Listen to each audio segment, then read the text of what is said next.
Hello, everybody, and thank you for tuning in to the Liberty Report. With me today is Daniel McAdams, our co-host. Daniel, good to see you this morning. How are you this morning, Dr. Paul? Doing fine, radiant, raring to go. All right. To conquer all evils out there. That's right. But, there's a lot of people in Washington that would like to, because they know we're exceptional, and they go about the world looking for evil, That's and right. they're going to conquer it. But I'd like to deal more with what's happening here, because I think we have more authority, both legal and moral authority, to maybe make the best out of what our government is and try to rein them in when they get out of control. But, we just recently saw, and it's been written up now, about the NDAA, the military bill being passed, authorization. And this is always a big bill, a lot of money. And guess what? It involves the military-industrial complex and a few other things. And usually they put all partisanship aside and they join together. So they had a conference this week. And the conference made it a lot worse. Yeah. But this was one of my biggest gripes in Washington. That you work, you go through committees, and you talk for hours and hours, subcommittees, full committees, hours and hours, and vote and do this, and then you take the bill, which is relatively, modified and support all the people. Then it goes to the Rules Committee, and they can rewrite the whole thing if they want. Yeah. And then after you get through the Rules Committee, then you go to the floor and you pass something in the House and the Senate. And then there's still disagreements by the establishment. And guess where it's finally written? And that, of course, is in the conference. And this is what we're talking about. In the conference, there were some decent approaches and attempts to rein in the foreign policy, and so they went to the conference and they made the bill worse, to the delight of Republican leadership and Democratic leadership. Yeah. Can you believe that they're like that? But that's sort of typical. But I always think about it when we have serious teachers in public schools teaching about civics and explain how it goes through the system, but they never give the conclusion on what really happens. And of course, the biggest issue is, what is the motivation to do all this stuff? But anyway, they took out some things that would have restrained, our involvement in Iran, and also discontinuing the money for Yemen. They put that money back in, so they didn't do anything to make it any better. And but there was no objection. And the impeachment thing is serious, and it's probably a very big deal for some people. But I think that really, when the big issue comes, when the big money comes, even on trade agreements, they can suspend their animosity and get a trade bill to satisfy special interests. Never, they talk about free trade bills and all this stuff, but what they're talking about is more management, who gets to manage it. And that's the same way with the pretense on this, on these military expenditures, to make us safe and secure and have a strong military. But unfortunately, the people get stuck with this bill, and right now it's not a problem because the markets are still accepting what's going on, and more spending and more printed money and more interference with our privacy doesn't seem to worry anybody. So one of these days, I hope we're more successful in waking up more people to what's really going on. And we wanted to do this topic today kind of as a follow-up to yesterday, because yesterday we talked about how $1 trillion was spent in Afghanistan over 18 years, and this documentation came out showing they knew all along that it was a total failure. They knew the money was wasted and being burned and thrown away. They knew it all along. All Washington knew this, and nobody cared. And so here we go again. It's as if nothing happened. It's kind of like the disappointment after we found out from Snowden about all the spying on us. People got a little bit upset for a few weeks, and then they went on, oh yeah, they reformed that. It's all taken care of. But this is a $738 billion bill. Everything is thrown in but the kitchen sink, and then some. And you mentioned a couple of small measures, and antiwar.com did a good write-up on this. A couple of small measures to slightly slow the bad stuff, thrown out in committee. As you point out, the members don't have any say when it goes to the committee. But here's a couple of them, as you sort of suggested. A measure to limit U.S. participation with the Saudis in the ongoing genocidal war in Yemen, just to limit a little bit. The same Saudis that go to our bases and shoot up people, but no, that's okay. They overturn that, that's fine. An amendment stating that congressional authorization is needed for an attack on Iran. Is that controversial? Or should we really need it? Yeah. And I read this actually, and this, you've heard this before on the Hill. You can read this logic to be an authorization because a measure saying that you need to be approved is defeated. That almost by default is a kind of authorization. And trust me, they'll use that. Well, you didn't say we couldn't. And the other is the language stripping the Pentagon from the ability to do research on usable nukes. Yeah. They cut that out. So keep going. And that adds, of course, danger and uncertainty because other countries, our adversaries, Russia and China, are going to see this and be concerned. So it actually makes us a lot less safer to. Yeah, and this number pops up and everybody's using it now because it's in this particular bill, the $738 billion, which is a lot of money, but that's not the whole picture. When you add up everything that affects our foreign policy and our militarism, most people estimate that it's easily over $1 trillion. And you mentioned about the nukes. There was a prohibition against using it to develop, small nukes. Yeah. And the argument was, well, we need these smaller ones because we need them to be more usable, like you say. And that's the way they think. But that money, was put back in to be able to develop that. But that argument was going on for a long time. So we're still in the nuke business. And yeah. Of course, we got out of a token type of an agreement with Iran and others that we wouldn't be developing these things. And then we break it. We get out of that treaty. Then we blame them for not obeying the treaty. So yeah, the nukes business is still alive and well, which is sad. And you'd think maybe that would make a bipartisan fight. Maybe there'd be a contest between the people who don't like what's going on, but the leadership seem to respond rather well to the people who manage the welfare warfare state. Yeah, and this nukes program is a jobs program. They're going to bring a lot of people are going to be developing this, and it's actually kind of sad because you think at some of our top universities, some of these young people studying nuclear engineering and nuclear sciences, they are going to be pulled away by the big dollars that come from the big defense contractors. Hey, have a great career. Come help us build little mini nukes. You'll make a lot of money. And all this brain drain from useful things. What about safer nuclear energy? What about research into alternatives, thorium and all these things that people are talking about? Nope, that's all gone because the money is all going into building nuclear weapons.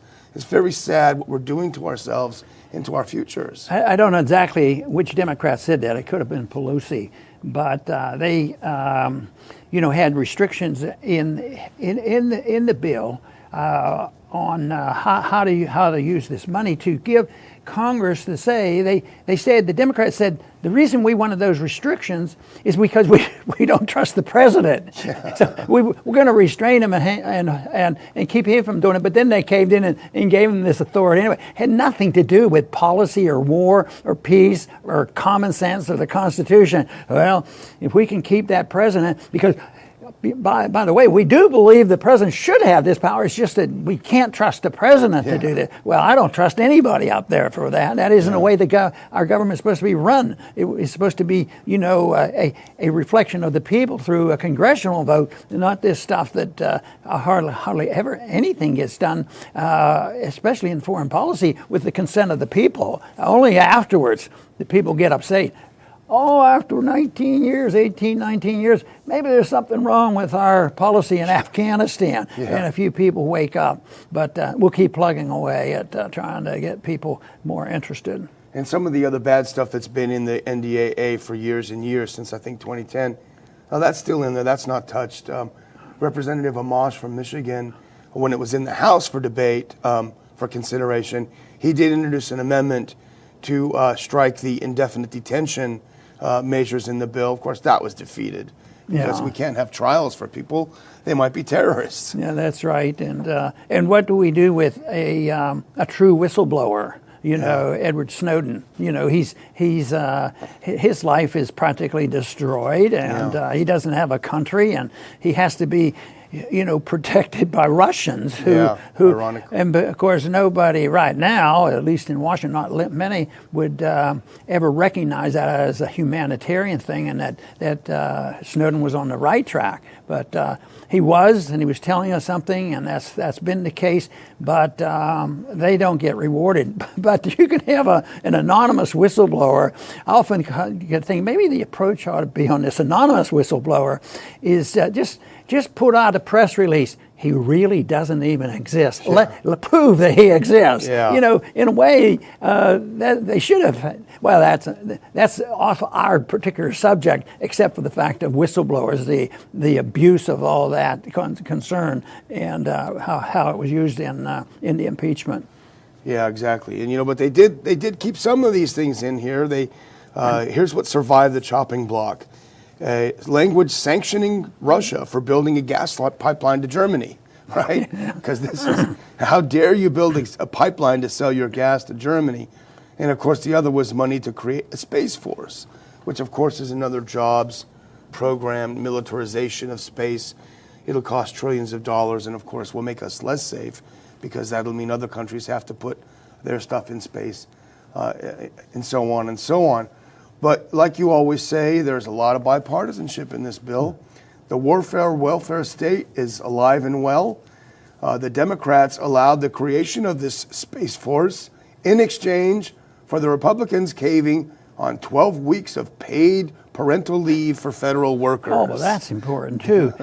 but you know, at the conference, they discontinued the restrictions placed on using money for the border wall. So Trump, looks like to me, he had a victory there. No, there are no restrictions. He's going to do it. But of course, he has to put up with the courts, you know, on that. But you wonder how that comes about with all that fighting and fuming. Then all of a sudden, Pelosi and that crowd said, oh, I guess we'll let them have the money for that. And sometimes, like 99% of the time, everything is political, you know, when they're, you know, how to spin it and what they can do. But ultimately, the big stuff, we never got very many votes against this particular bill because we had to protect ourselves. And if they started cutting, if they actually had a real cut in the military budget, I mean, it would be the incentive. It would be bad because there would be the incentive to have a false flag and something go on,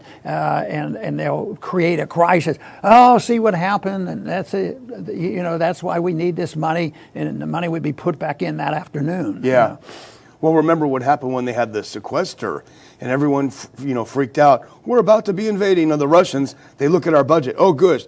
They cut a few bucks. Let's get the tanks going. Onward to Alaska. But of course, they never really cut any of that spending during the sequester even. They just did it off the books. They did different ways of moving the money around. There was never any real reduction in spending. And now it's just, bombs away. So Trump was more honest about it. He was right out in the open. We're not going to follow that thing. And it doesn't even exist anymore. There's no pretense. Yeah, there are no brakes on it. And, we read a decent article in Common Dreams, which is a left-leaning progressive, about some of the progressives on the Democrat side, were disappointed and everything. But I have sort of a beef with their approach because I think they're missing the point. They interviewed one of the left groups, Win Without War, which is not a bad group at all. And they're complaining about how, the Democrats, we got rolled by the Republicans. They're such weak negotiators.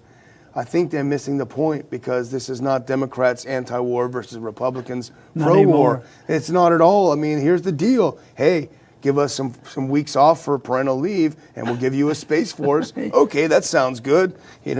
Money for everyone. The economy is perking along. We don't have a major economic crisis, but I suspect it's still coming. And when you think about all the time and the energy that's put into the impeachment process, and they say, well, it's gridlock now. We can hardly get anything passed. Well, the one answer to that is the big stuff they are going to get passed.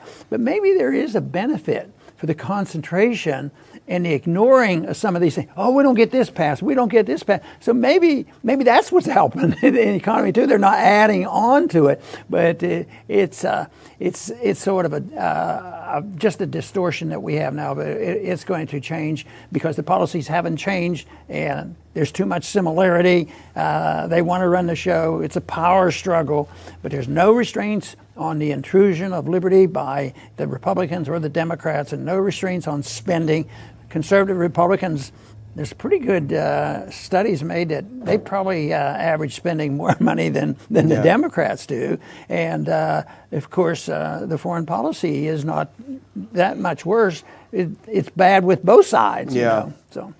You know, I have mixed feelings about this 12-week off parental leave. I kind of wish they'd have 52 weeks off, you know, just get out. You know, it'd be a lot, probably save us a lot in the long run if they would just stay home.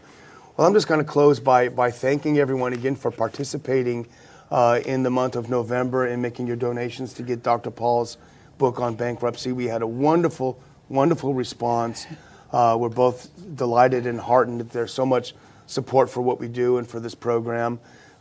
If you missed it, don't worry. We'll have some more promotions coming up. But we appreciate everyone who participated. I've been a little under the weather, but we're going to be mailing those booklets. We're actually stuffing the envelopes as I speak. I'm not doing it as I speak, but we're stuffing them as I speak. We'll get those out. We're also going to roll everyone's name in the credits when we get everyone's name put together as a thank you for being part of the show. Because by donating with your tax-deductible donation to the Ron Paul Institute, you really are a part of this show. So thank you very much. Very good. And I want to just close with summarizing a little bit about the bill that we're talking about today, NDAA, the authorization for military. And most of it's bad news. It's too much money to do nothing beneficial to this country. At the same time, there's a few things in there that were worthwhile, that at least they're talking about it. There were a few good things in there. Of course, they removed it. The establishment got it removed in the conference, but there was a move to restrain the government's power to support the war in Yemen and to hold off on invading another country like Iran. So at least they're talking about it. But it also shows that the bipartisan support for the restraint of our aggressive foreign policy is not there. But at least there's a little bit of activity. We have to do our very best to explain to people why it's important to let them hear about it, because right now they're in the driver's seat and they're running the show, and the people don't hear much about it, and they go along with it because of the propaganda. You know, it's war propaganda, spending propaganda, Federal Reserve propaganda. But if this doesn't lead to a total disaster, then I'll be real surprised, because this kind of spending, this kind of distortion, this kind of involvement overseas ends up badly. And I see it in the long term about how long the empires last and how long currencies last. And ours is coming to an end, which overall should be a good sign, because we're running out of steam.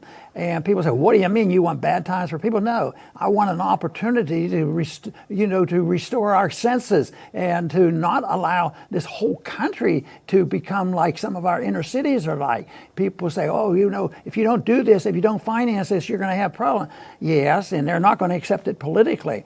But the argument for it is, if you did it and people had to pull back a little bit, you don't have to wait until the whole country looks like what's happening in our inner cities. And it's not complicated. We just have to emphasize the importance and the principles of non-interventionism. We ought to mind our own business, that we ought to protect ourselves. But the goal should be that we define precisely what the role of government ought to be, and that is to protect liberty, not to manage the economy, not to manage our lives, and not to try to manage and tell the world how to live.